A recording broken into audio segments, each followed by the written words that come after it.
Hey, hello everyone, welcome back to my another new vlog and a very good morning.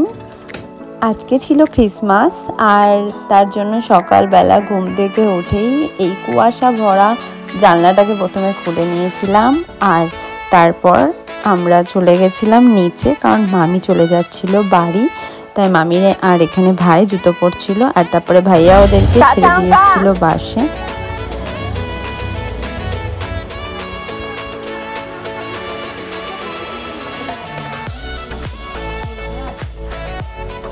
আজকে অনেক সকালবেলা ঘুম থেকে উঠে গেছিলাম, কিন্তু ব্লগটাকে শুরু করেছিলাম সকালে, কিন্তু তারপর আর স্টার্ট করা হয়নি। এই যে পুরোপুরি খাবার আগে শুরু করেছিলাম আবার ব্লগটা, তখন ভাইয়া বানাচ্ছিল কেক, এই ফ্রুট কেকটাও বানাচ্ছিল, কাউকে না জানিয়ে এসব জোগাড়যন্ত্রী করছিল। আর তখন গিয়ে আমি ভিডিওটা শুরু করি আবার।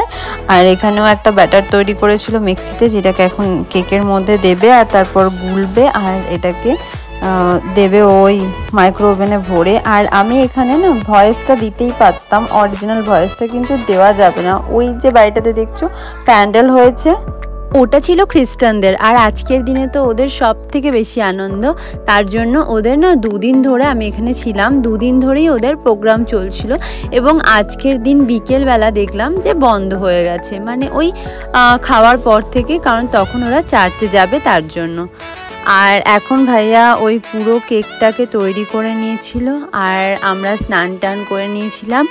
তারপর খানিক আমি স্কিন কেয়ার করে নিয়েছিলাম এবং আর তারপর আমি দেখছিলাম যে ভাইয়া কি করে কেক বানাচ্ছিল। আর ও এরকম অরেঞ্জ পুরোটা ছাড়িয়ে নিয়ে ওটাকেও কেকের মধ্যে মিক্স করেছিল। তারপরে কেকটাকে ভালো করে, মানে ওই ব্যাটারটাকে ভালো করে মিক্স করে। আর তা করতে করতেই বুনু খেতে বসে গেছিলো আর ওটাকে মাইক্রোওভেনে দিয়েছিল, তো বুনু খাচ্ছিল।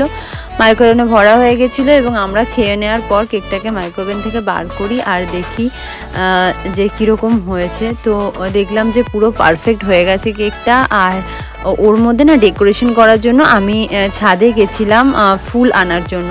তো আমি দেখলাম যে ফুল পাবো সেটাই নিয়ে আসবো। তো রোজ এনেছিলাম আর ইয়েলো কালারের এই ফুলটা কী ছিল আমি জানি না, তো ওটাকে নিয়ে আসি। আর এই রোজটা কি সুন্দর একটা মিষ্টি পিঙ্ক রেড একটা মিক্স কালার, আর সেটাকে ওই পুরো একদম আমি সুন্দর করে একটু ইউনিকভাবে ডেকোরেট করি, যেরকমভাবে ওই ক্রিম কেকগুলো দেয়, আমি চেয়েছিলাম ওই রকমভাবে একটা কিছু করতে। তো ওটাই কেকটাকে ভালো করে ডেকোরেট করি। আর ওখানে আমার কাছে একটা লিলি ফুল ছিল ছোট্ট মতো, তো ওই ইয়েলোর মধ্যে আমি ছোট্টভাবে ওই লিলিটাকেও না পরে রেখে দিয়েছিলাম, কিন্তু তারপরে আমি মনে হলো যে লিলিটাকেও দিয়ে দিই, তো লিলিটাকে দিয়েছিলাম। আর এই দেখো কি সুন্দর লাগছিল দেখতে। আর এখানে নিয়ে এসে মেসোমশাইকে দেখাচ্ছিলাম যে দেখো কেকটা কীরকম হয়েছে।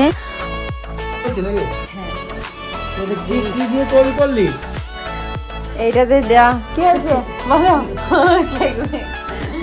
তৈরি করেছে ময়দা, আমুল দুধ, লেবুর রস, ড্রাই ফ্রুট, চেরি আর ডিম। মানে খরচা কত বললি? লেবুর রস মানে কমলা লেবুর রস। কমলা লেবু টেস্ট। কমলা লেবু 12 টাকা, ময়দা ওই 1 বাটি মতো নিয়েছে, একটা প্যাকেট 40 টাকা হয়, 5 টাকা ধরো।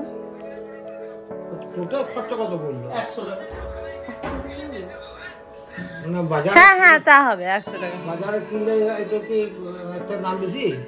এটা বাজারে বিক্রি করলে এখন 700 টাকা দাম আছে, 600 টাকা প্রফিট। তাহলে আগে থেকে তৈরি করলে গোটা 20 তৈরি করলে তো আমাদের ফ্রেন্ড সার্কেলে আমি তো বিক্রি করতে পারতাম, বললেই হতো।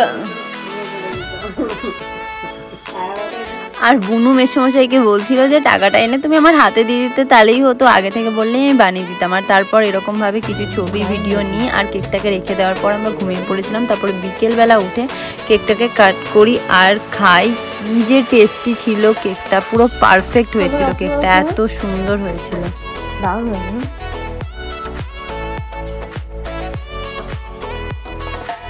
তুমি পেয়েছো কেক বানাতে?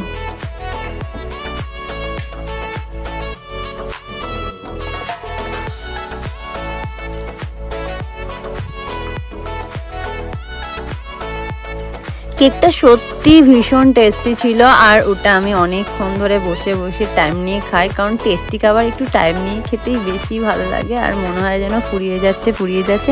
তো কেকটা খাওয়ার পর আমরা রেডি হয়ে নিয়েছিলাম, আর তারপরে বেরিয়ে পড়েছিলাম আমরা একটু ঘুরতে চার্চে যাওয়ার জন্য। আর হ্যাঁ, অবশ্যই জানাবে যে কেকটা দেখে তোমাদের কেমন লাগলো। খেয়ে তো আমার দারুণ লেগেছে, আর সবারই ভালো লেগেছে। আর তোমাদের কেমন লাগলো দেখে কেকটাকে, কীরকম ডেকোরেট করা হয়েছিল কি, সেটা অবশ্যই জানাবে। আর এখানে বেশ সুন্দর লাইটিং করেছিল, কিন্তু ভিতরে যাওয়ার রাস্তা, ওরে বাপ রে বাপ, কি ভিড়, ঢুকতেই পারছিলাম না ওখানে। তারপর কোনোভাবে ঠেলে ঠুলে তো ঢুকে গেছিলাম। বেরোনোর সময় হয়েছিল আরেক কীর্তি, ফোনটা বার করে ভিডিও করব না কি করব সেটাই বোঝা হয়ে উঠছিল, খুব মুশকিল একটা ব্যাপার। কারণ এতটাই ঠেলাঠেলি করছিল সবাই মিলে যে কোন দিকে বেরোবো কোন দিকে ঢুকবো সেটাই বুঝতে পারছিলাম না। আর মাথাগুলো দেখে তো বুঝতেই পারছো যে কীরকম পরিমাণে ভিড় হয়েছিল। তো আমি যেহেতু সিউড়িতে ছিলাম, তো আমি ওখানেই চার্চে গেছিলাম, আর বুনুকে আর ভিতরে ঢোকায়নি। তারপর আমি বেরিয়ে আসি, আর আমরা ওখান থেকে চলে গেছিলাম কলোনির মাঠে, যেখানে হচ্ছিল ওই এবছরের কিছু একটা প্রোগ্রাম, সিউড়ি উৎসব। তো ওইখানে চলে গেছিলাম পুরোপুরি। আর দেখতে পাচ্ছ রাস্তাতেও কত ভিড়, মানে এত পুলিশ, তারপর টোটো এসবগুলো ঢুকতে না দিয়েও মানে ভিড়টাকে পুরো আটকাতে পারছিল না, এত মানুষজন ছিল, এত গ্যাদারিং হয়েছিল। তো তারপরে আমরা ওখান থেকে গেছিলাম ওখানে, আর ওখানে চলছিল একটা গানের প্রোগ্রাম। তো ওরা এত সুন্দর করে চারিপাশটা সাজিয়েছিল, এত সুন্দর প্রোগ্রাম করছে। ওখানে প্রতিদিন কেউ না কেউ আসবে, মানে আজ থেকে প্রোগ্রামটা শুরু হচ্ছে।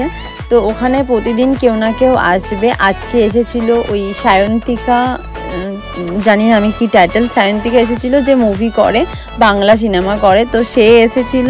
আর তারপরে কালকে আবার কেউ আসবে, এরকমভাবে 3-4 দিন ওখানে প্রোগ্রাম চলবে। তো এখন 3-4 দিন কেউ না কেউ সেলিব্রিটি এরকমভাবে আসবে। সায়ন্তিকা বলে মেয়েটা আগেও এসেছিল আমাদের রামপুরহাটে, আমি দেখেছি ওকে কলেজের প্রোগ্রামে, আমার একটু ভালো লাগেনি মেয়েটাকে।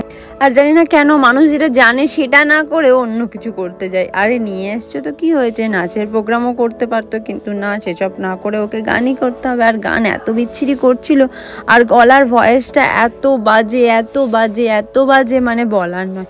আমার কেন জানি না একটুও ভালো লাগেনি, আর ভালো লাগেও না। তো তারপরে আমরা চলে গেছিলাম এখানে একটু খাবারের দিকে, কি খাবার ছিল না ছিল সেইগুলো দেখার জন্য। এখানে আহারে বাহারে স্পন্সর করেছিল সমস্ত কিছু, এই তার জন্য ওদের হোর্ডিংও লাগানো ছিল। তো এখানে সমস্ত কিছু চলছিল, মেলা, খাওয়া দাওয়া, প্রোগ্রাম। আর তার মধ্যে একটা জিনিস যেটা আমি নোটিস করেছিলাম, এটা আমার খুব সুন্দর লেগেছে, এই যে এখানে লেখা আছে হ্যাপি নিউ ইয়ারের এই পুরো একটা ব্যানার ওখানে দেয়া ছিল। আর কিছুদিনের মধ্যেই আমরা 2024-এ ঢুকতে চলেছি সবাই মিলে, একটা নতুন বছর। আর এখানে এই পুচকেটাকে দেখছো, ওরই সেন্টার, ওই মুখোশটাকে নিয়ে আমরা সবাই মিলে খেলছিলাম, মজা করছিলাম, মানে ওর কাছ থেকে ওটা নিতে যাচ্ছিলাম। আর এখানে ওই সায়ন্তিকা বলে মেয়েটা চলেও এসেছে, ওর প্রোগ্রামও চলছিল। কিছুক্ষণ আমরা ওখানে দাঁড়িয়ে, মানে যেহেতু আমরা ওইদিকে গেছিলাম খাবারের জন্য, তো সেসব না খেয়ে আমরা এখানে পপকর্ন নিয়েছিলাম, আর সেসব খাই। তারপরে কিছুক্ষণ পর ওখানে দাঁড়ানোর পর আমরা চলে আসি বাড়ি। তো আজকের ব্লগটা আমি এখানেই এন্ড করছি। যদি ভালো লাগে তাহলে লাইক করবে, শেয়ার করবে, আর কমেন্টে জানাবে কেমন লাগলো, আর কেক বানানোটা কেমন হয়েছে তো কমেন্টে জানাবে অবশ্যই। আর চ্যানেলটাকে ভালো লাগলে লাইক করবে, শেয়ার করবে, আর সাবস্ক্রাইব করে দেবে। আর যদি আমার ফেসবুকে দেখে থাকো তাহলে অবশ্যই চ্যানেলটাকে ফলো করে দেবে। দেখা হচ্ছে নেক্সট ভিডিওতে, ততক্ষণ পর্যন্ত ভালো থেকো, বাই।